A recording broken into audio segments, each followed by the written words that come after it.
as a tech person in Nigeria, if you don't look out for a foreign client, hunger will kill you. Yvonne Joseph Onyeka, a visionary entrepreneur and tech innovator with over a decade of experience in the digital landscape. He is the CEO of Joecamp Technologies, an expert in web development and digital marketing. But that's not all. He's also the Senior Special Advisor to the Police Public Relations Committee, merging tech and security. How have you seen the changes in how ICT in general has advanced between when you got in till now? If you're a tech person at 2013, 14, 15, I didn't improve yourself, today you'll be outdated. You've seen the Goodliving website. Yeah. I want you to just give me a few pointers of ways that we can improve it, because once I saw it, I already know what to do. So you've seen that, you know exactly where our problem is. The background is interfering with the write-up. AI is not really about ChatGPT. AI is moving at a speed and we are not catching up with AI. We're not even done with ChatGPT. China just released another one, DeepSeek. Yeah, I use DeepSeek now. I deleted ChatGPT. What is AI though? That's one of the best definitions I've heard. Okay. So what businesses are those that they are physical, but if you take them online, they will do really well, but people are not really taking them online? People that sell. Joe. Yes. How did you get into tech? How did you get into loving computers and all that stuff? Okay, it started when I was in school at Junior Greek. I was in 200 level then at Junior Greek. Whenever we go to school cafe, my mates will be operating computer, using computer, but I don't know anything about computer. I don't even know where to click on a keyboard. I don't even think I ever touched the computer system then itself. Until your 200 level? Until my 200 level. Then I'll go to the school cafe then. Those guys, my friends will be browsing, doing 1 or 2 things, doing registration and all that. I'll just be looking at them. I just want to touch the computer system, but I'll be scared, so I'll not scatter things on the computer. So you're scared of it? I'm scared of it then. So that I will not scatter things. So, but after 200 level, that break, getting to 300 level, so I went for IT. And I started computer with coding, programming. What did you see where you went for IT? Because we were going for IT then. It was like part of the school curriculum. Yeah, for computer science. For computer science. My question is, yes, when you went, where did you go for the IT? Panet Technologies. Okay. So when you went to Panet, as somebody who has never done anything with computers before, what did they first introduce you to? Okay, you know, we went there as a group. Okay. My friends, my schoolmates, most of us. Oh. So we were just learning together. Okay. We're just learning together. Whatever they click, I click to like that. So then you had to. I had to just copy them. In fact, I started typing with programming because I was typing my code. I just look at the keyboard, C, type, HTML, H, look for T, type, M. That's how you learned how to type. That's how I learned how to type. So from then, I started picking up, learning how to do simple HTML codes, Java code, like that. So when I went back to school, I was an entirely different person entirely.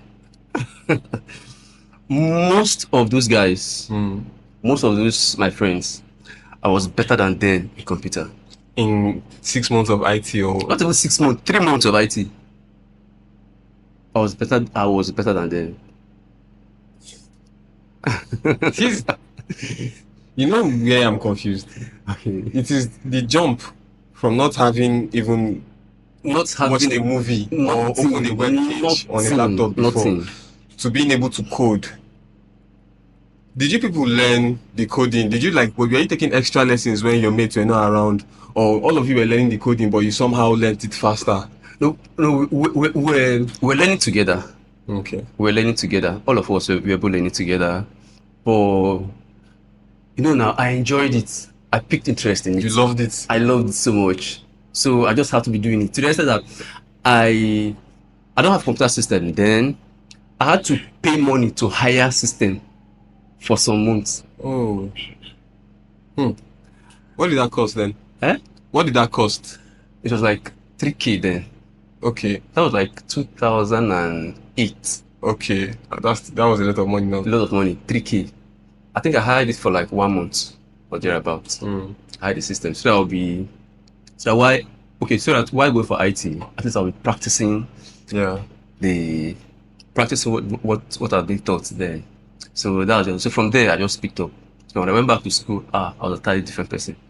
We build software, not just to browse. We build software, simple web pages, simple website then, and all that. So that was where it all began. So, your business, how did that begin? Was it immediately after school? Okay. The name Joecamp started when I was in school. Okay. You know, I did remedials in agri then. So there was one guy then. He started calling me Joe Campus. As in the Joe of the campus. According to him then, I read a lot.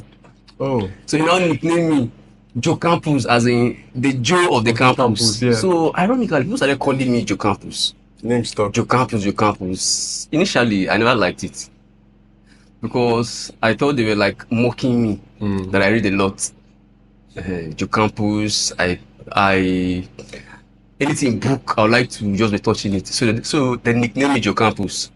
I tried stopping it, but I couldn't. In fact, there are a lot of people that know me as Joecamp more than even my real name in school then.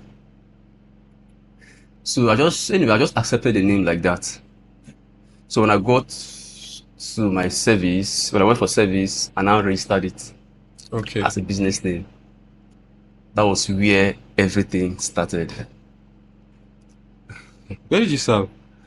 I served at Katsina State. In the north? Yeah, in the north. So did you start commercially, like solving computer problems for people there? Yeah, that was where I actually started my business at Katsina State.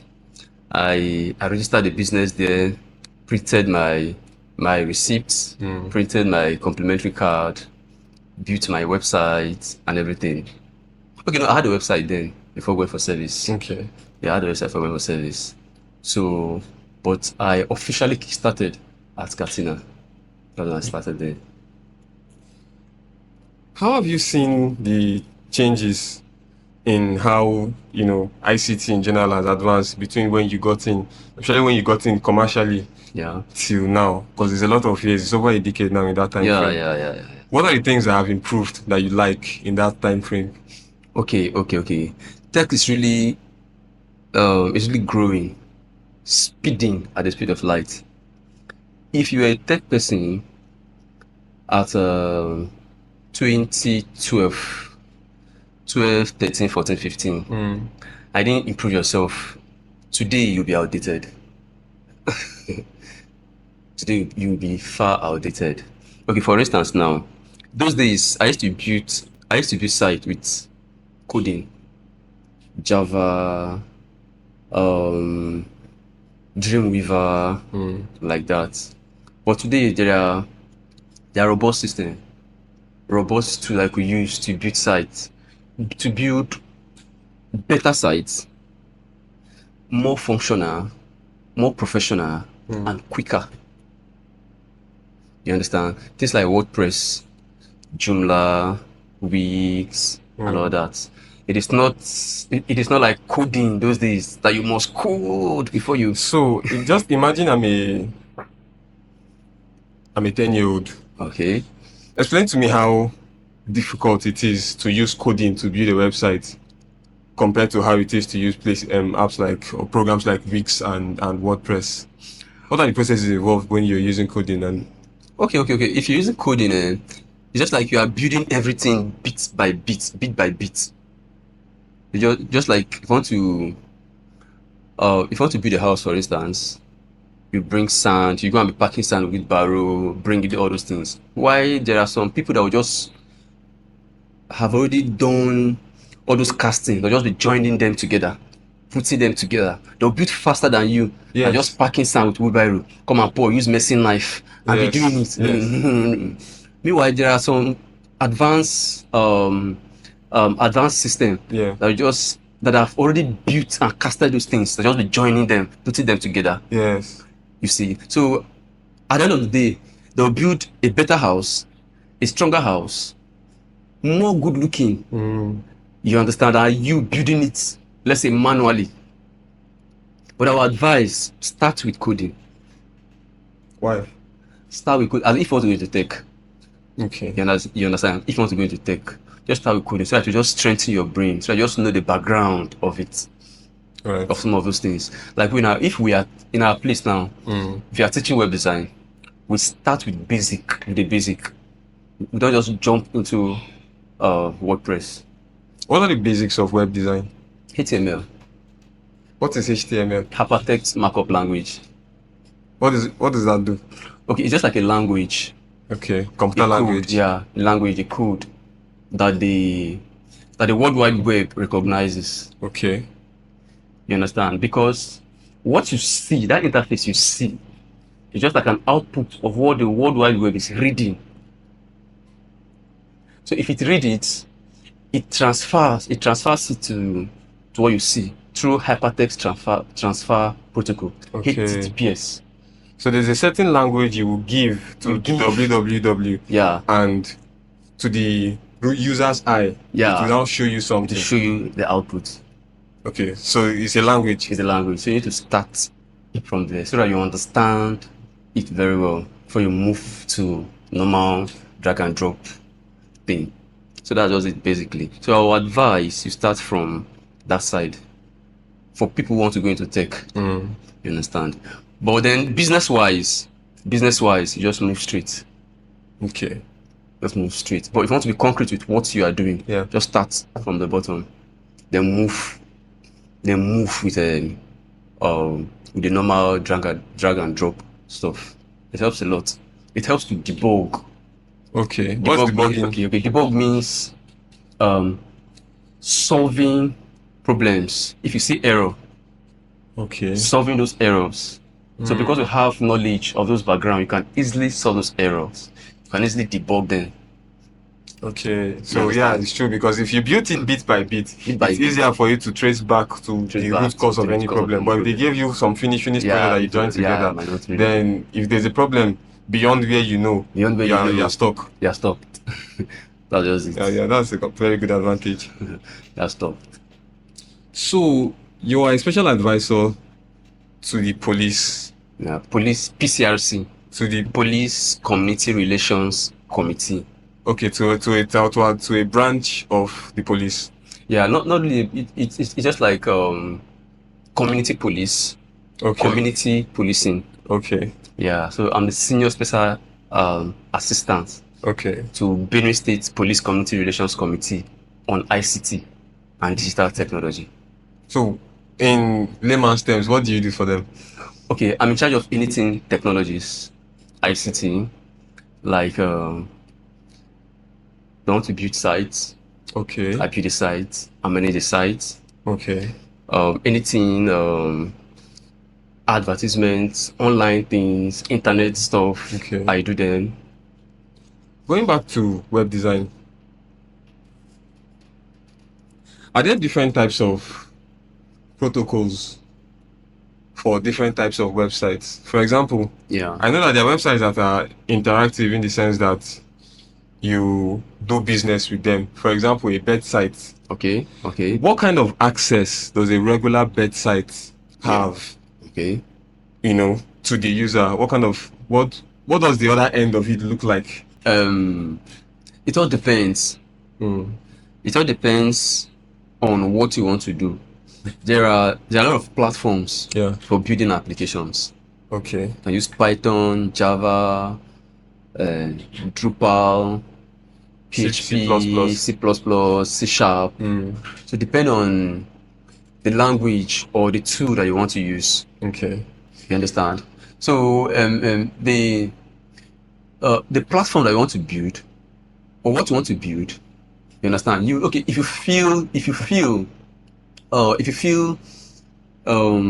Python would be good for that purpose, then use Python.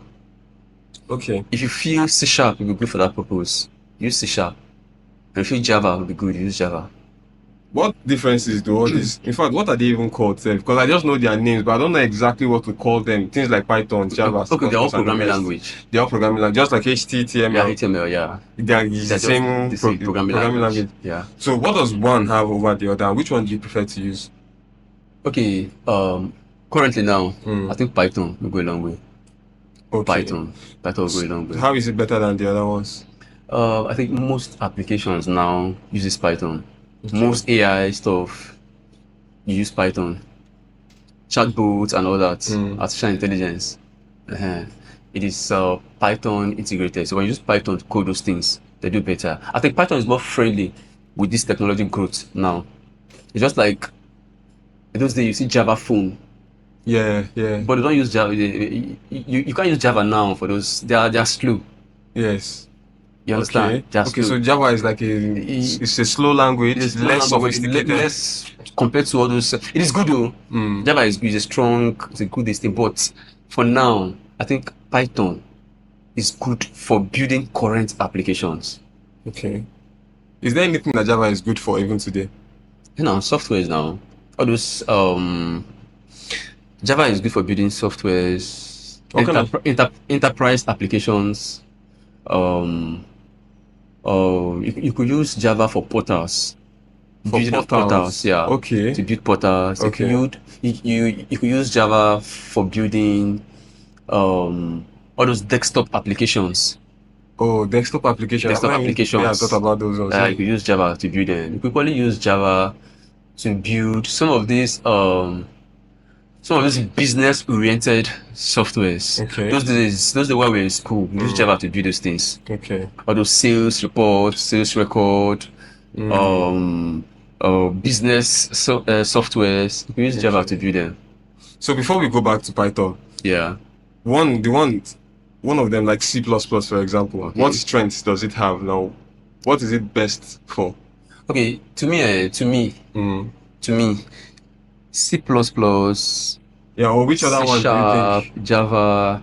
To me, I just see them as under one category.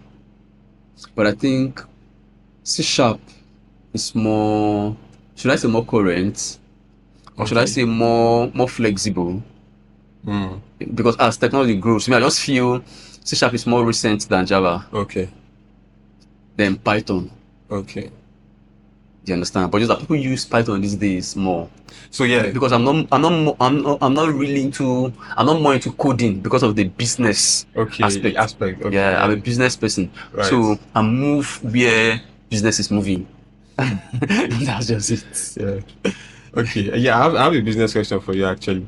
So you know that in terms of technologies and ICT in general, yes, it is still, even if the world seems to have adopted it at large, it is still kind of slow in this part of the world in terms of adoption. So there are certain things about computers that people still don't know. Yes. And what are the most frustrating things you have to deal with as a business person when you're solving technical problems for clients? What is something that they don't understand that, bugs you or messes with you? Okay. One thing is that they don't really understand how these things could help them grow their business.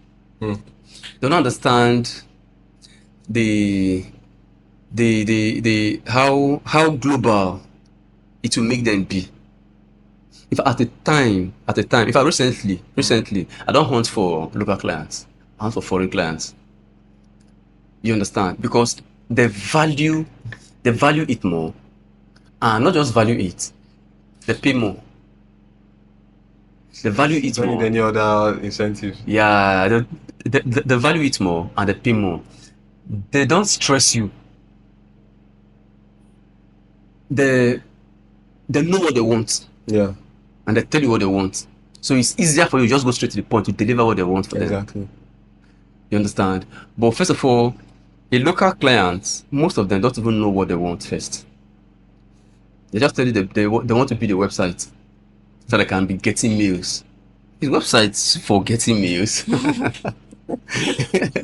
You understand? What experience have you had that really made you to change and start radically going for the foreign clients? And first of all, the economy. Okay. first of all, the economy. As a tech person in Nigeria, if you don't look out for a foreign client, hunger will kill you. Hunger will kill you. You understand? You need to learn, even if you don't know it, even if you don't know, even if you're not aware, you need to learn how to receive payment in dollars. You just have to learn it. You just have to put all your mind there. You understand? Because if you earn in dollars in Nigerian economy, you will live at least an average life. For instance now, a simple website in Nigeria could go for 250k. But that same website abroad, let's say in US for instance, could go for $3,000. $3,000. $3,000. Talking like 4.5 million. $3,000. Just imagine. Then, as in Nigeria, if you can build that site for them for $1.5k, Let me ask something. How long does it take to learn how to build a website? a month is okay. You don't know anything about You don't know anything about me. I started with coding. Yeah, sorry, please go on. If you build the client $1,500. Just be the client $1.5k. First of all, they'll be willing to pay because it is cheaper than their own. You understand? And it's okay for our economy. If I will be a big boss, definitely. More than okay. Let's assume you build like, let me not go too far. Just 2 sites for a foreign client every month. You understand? It's just 2 sites of that one you build for 250k in Nigeria. You just build 2 for foreigners every month. You are building 2 every month. Just imagine how far we go. You understand? Well. And that is the least one.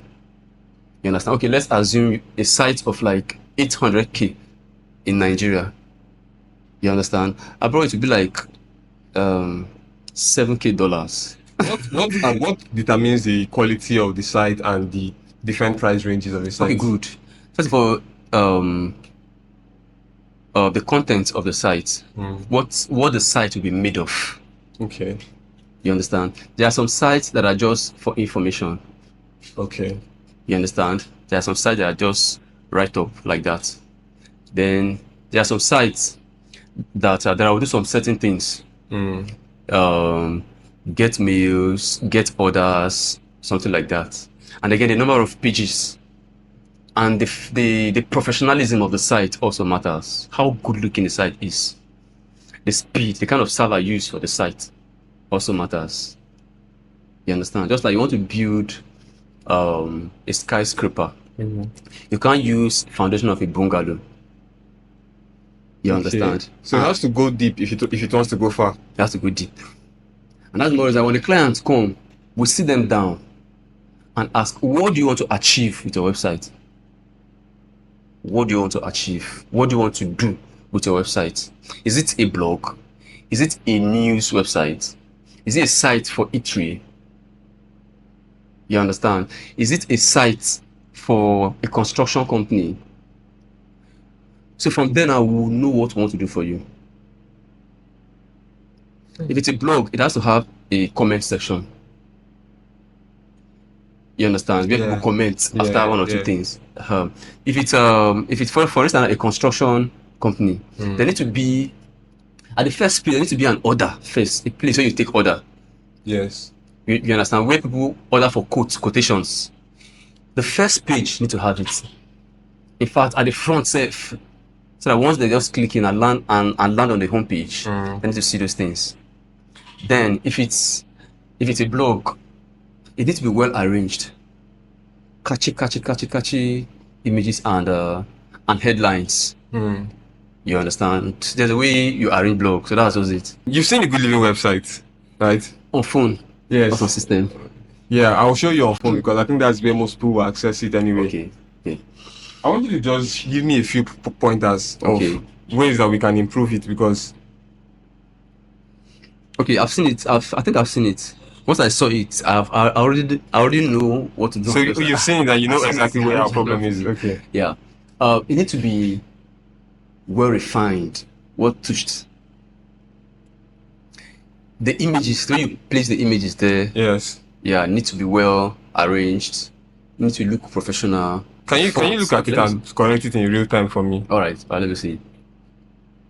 So it's loading the home page now. Okay.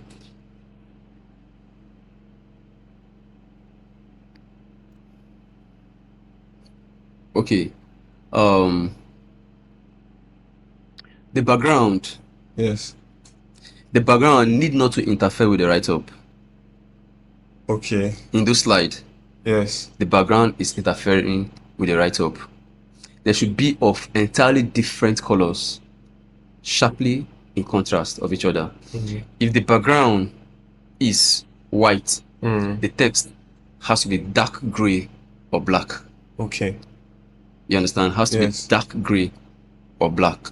Then if the background is black or dark color entirely, then the text need to be white or very light gray. You understand? Okay, let me scroll down again. Okay. But it's just the first thing I saw. Yeah. All right. Then the blog post there need to carry a darker color. Okay. The write-up. The write-up. That write-up blog post yeah. need to carry a darker color. And the font need to be consistent. Do not use more than, let me not say, okay, let me stream it down. Do not use more than 3 different font styles. For the entire website? For the entire website. So one is better, one is best. Using one 2 or 2 is okay. 1, 2 is okay, but not use more than, okay, don't use more than 4. Okay. Don't use more than 4. The reason is that once you start using different fonts, it will not make the site look professional. Everything will look scattered. It's just like design, just like graphics. Yeah. The same principle that applies to graphic design applies to design of websites.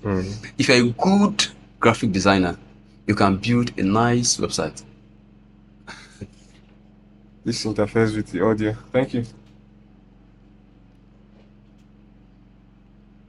We'll make those changes. Okay, because to the naked eye, yeah, it doesn't even. First, I was just happy that I was able to even build the site to begin with. You see, this is what happened. Yeah. It increases your bounce rate. What is bounce rate? Okay, bounce rate is people that comes to your site and leave. You understand? Lower bounce rate is better for a website. What are the things that can the higher bounce rate? That can lower bounce rate? Make the site engaging and make it appealing to stay for people to remain there. Okay. In fact, for instance, if you are building a blog, for instance, you make that blog engaging. The reason why it's engaging is that, okay, if you see some blog now, on that same blog, you are reading, you're not done reading the text, and that thing will pass, will catch your attention, you click on it, you still remain on that blog. You understand? So the bounce rate on that site will be very, very low. But once you go on the site and leave immediately, it means that site has a high bounce rate. So now what makes you want to stay on the site is making the site engaging. If the site is engaging, then it hooks you to the site and keeps you there. Content really, really makes one engaging, as it really makes a site engaging and makes one stay on the site. Okay. Content matters a lot. Could be video content, could be text content. Okay, so there should be more images if you can. Is it like there should be more images? For example, now on our side, there should be more images. No, not even more images. If it's video, the video should be interesting. Okay, I get it. The video should be interesting. Yeah. If it's a text they are reading, the text should be interesting also. It makes them stay longer on the site. And that's just it.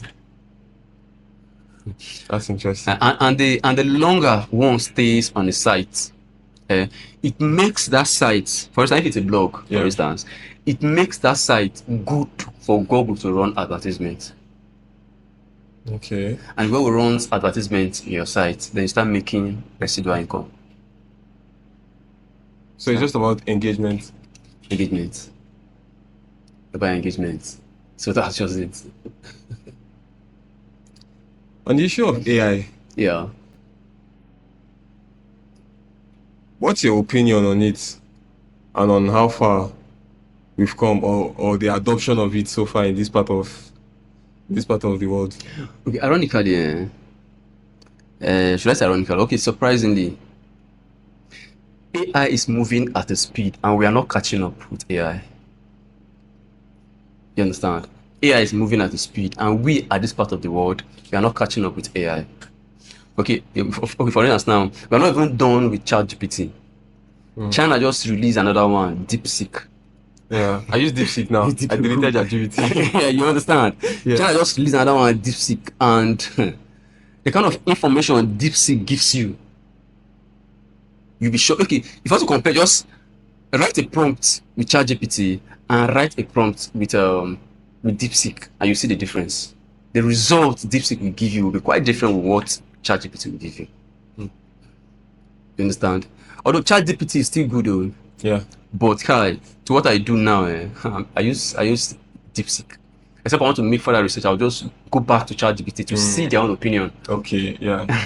See their own opinion, so I'll just compare and contrast and see it. And so AI, AI is good, but unfortunately, we are not really using it here. AI is not really about ChatGPT. You understand? AI is not really about ChatGPT. I think ChatGPT, DeepSeek, they are more or less like information based AI. You can use AI in chatbots. Chatbots, you can use AI with it. Yeah. You understand? Designing chatbot for responses using artificial intelligence. Yes, and you make the chatbot to act like human being. You understand? You code 1 or 2 responses that ordinarily a client will want to ask you for your business.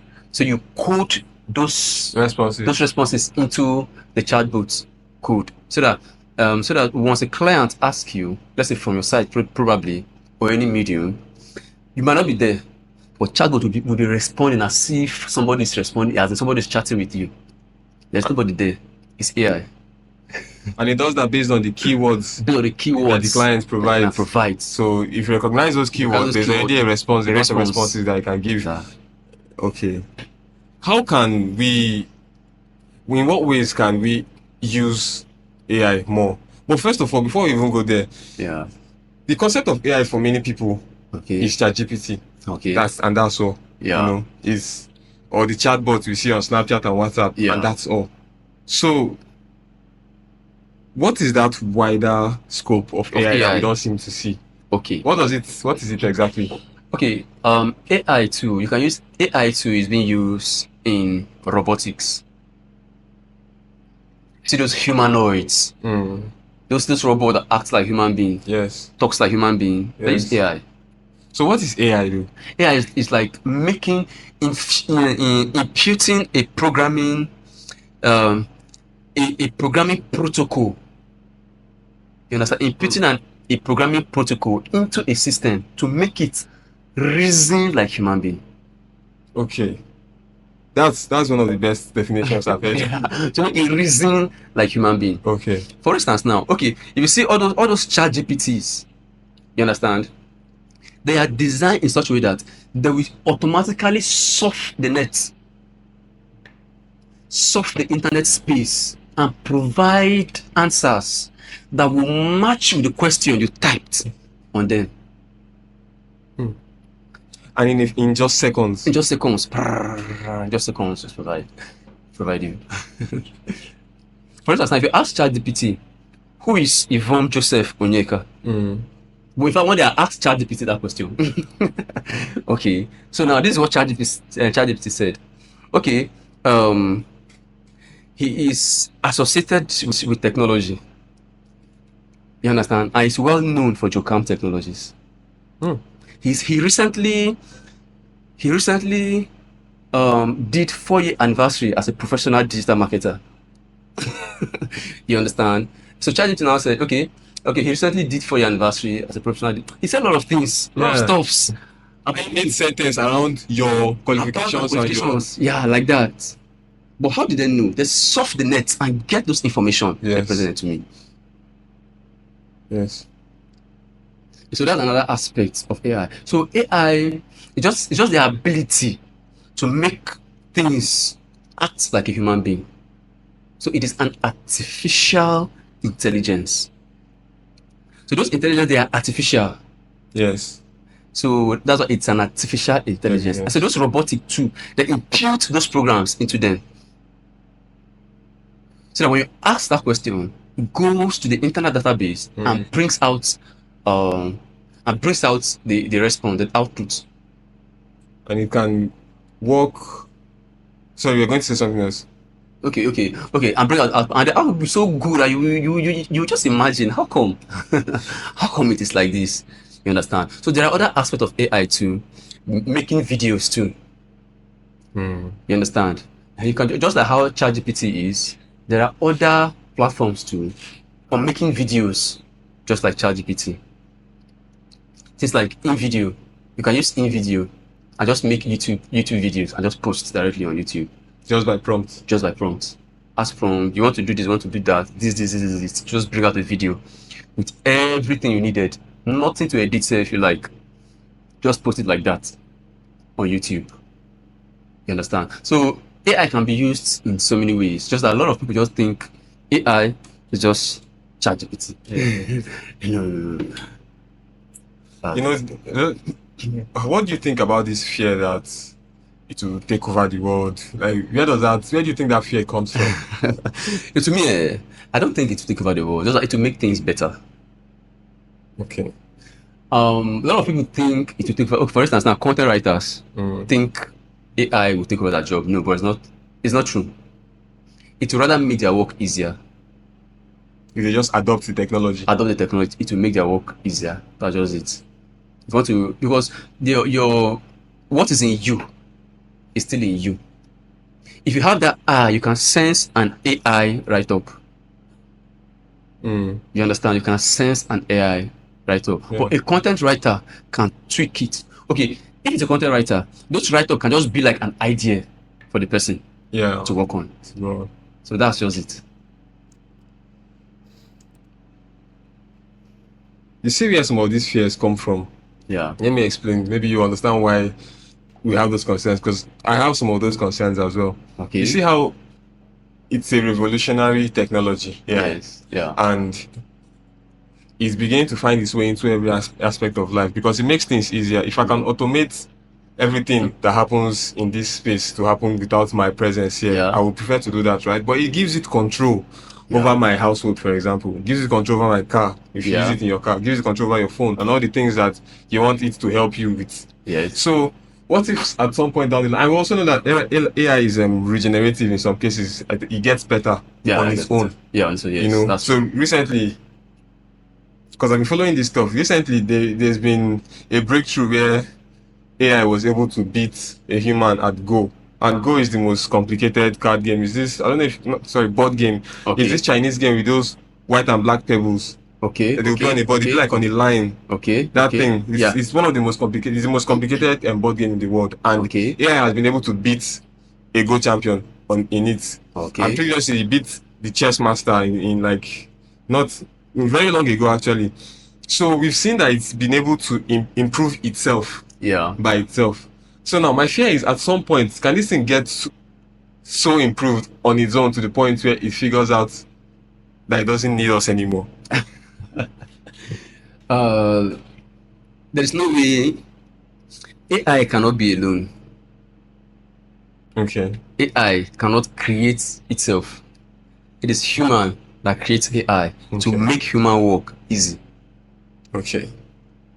You understand? So it depends on how human wants life to be easier for them. So human being always look for ways to make things easier for them.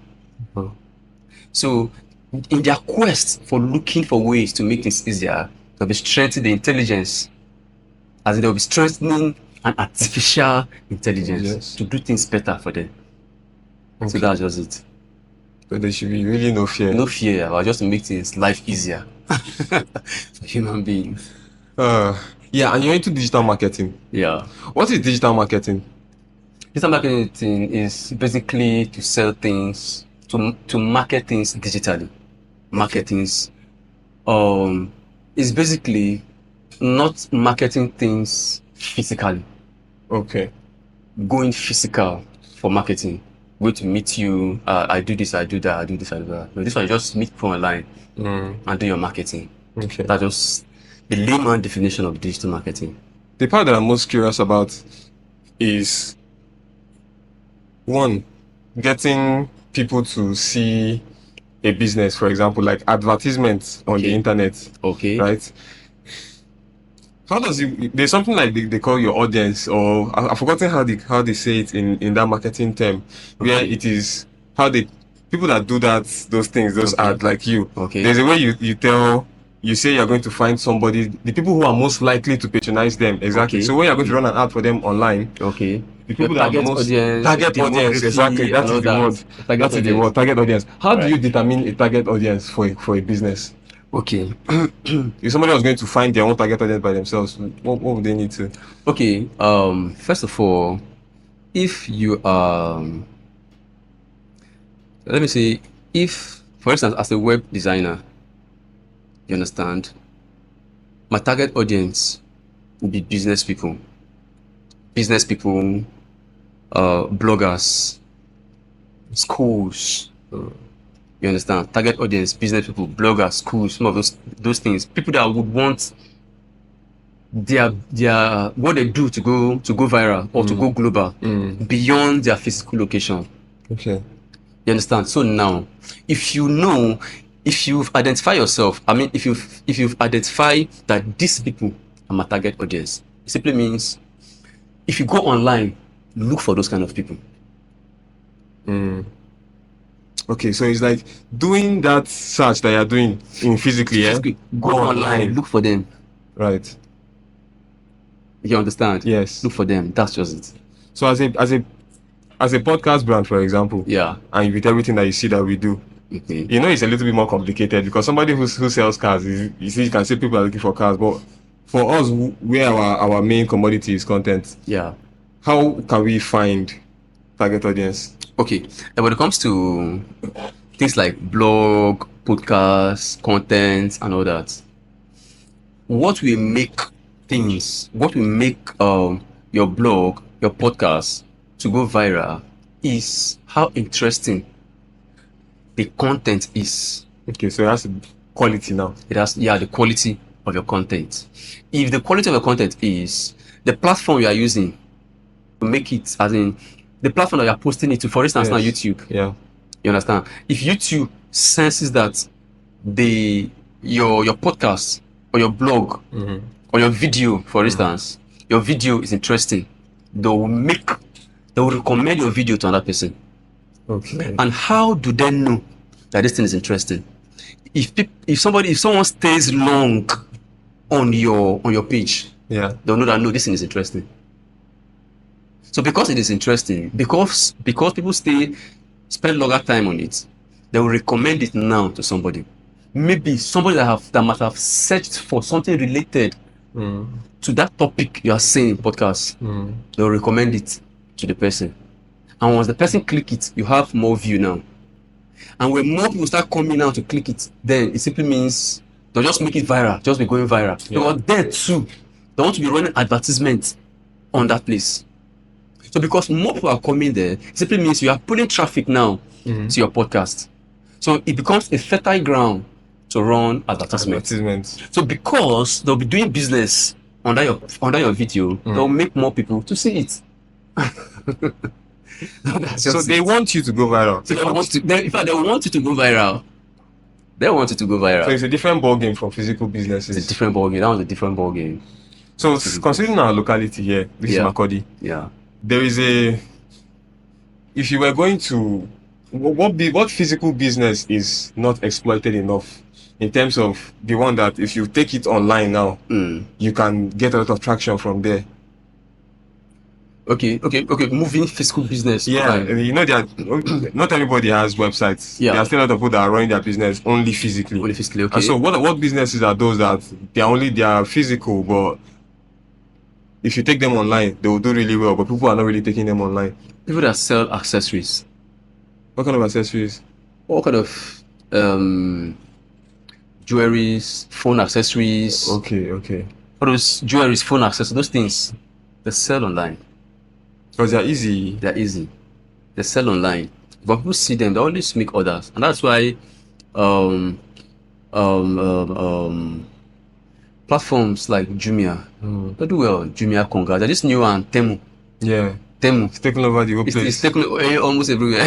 What do you think their business model is? Do you know why they are so successful? I don't know if they are successful though. I think they are. Even I have bought stuff. You can't tell if they are successful. I don't know if they are successful, but, Okay. That's true. but they are very viral when it comes to advertisement. Yes. I think because they are new. Okay. Then you see they want a lot of people to know about them. I've seen them like how many times today? Aggressive advertising. I'm telling you, Aggressive advertising. aggressive advertising. I thought it was only for Christmas period, but it's not stopping. It's not stopping. It's not stopping. Those guys are very, very aggressive in their advertisement. If you're not tempting, I mean, if you're not careful, you'll be tempted to buy.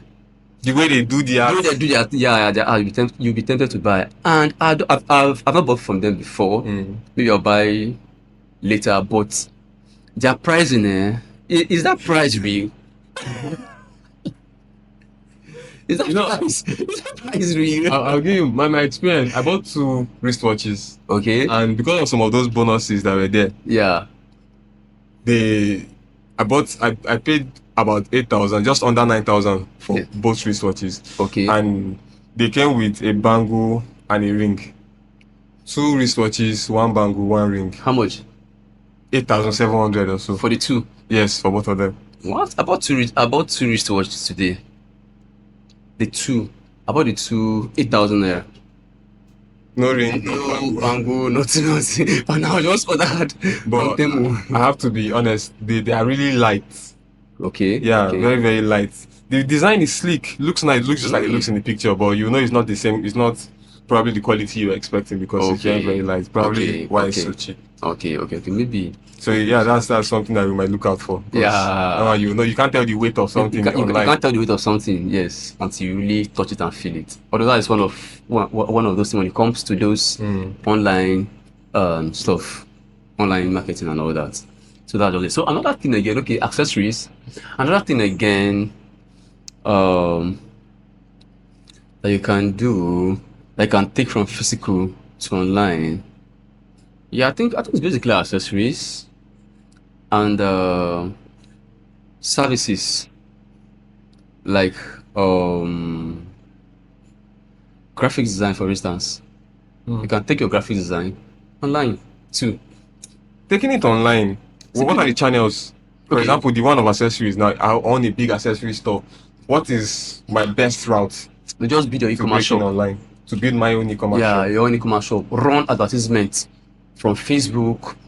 Run advertisement from Facebook, Google to your website. Because things like Temu, Konga, Jumia, they have their website. They run ads from those platforms to their website. Perfect. That's just it. That's just it. Yeah. And their website will have a record. Their website will have a record of people coming to their site And where they come from? and where they come from. You understand? There's something called Pixel. Okay. Pixel. Yeah. Their website Pixel will read people that have come to their site before. And so even if Facebook or let's say other platform block them, they stop using that platform, at least the search engine can still bring in those people to their site. Anyway, so Joe, we have a closing tradition on the podcast. Okay. Where we give you a book and you're going to write for us one serious life advice that you have or that you've received Okay. that has changed your life. Okay. And that will be all for the episode. Okay. So thank you very much for coming on the Goodliving podcast. We Thank you so appreciate much. your presence. Thank you so much.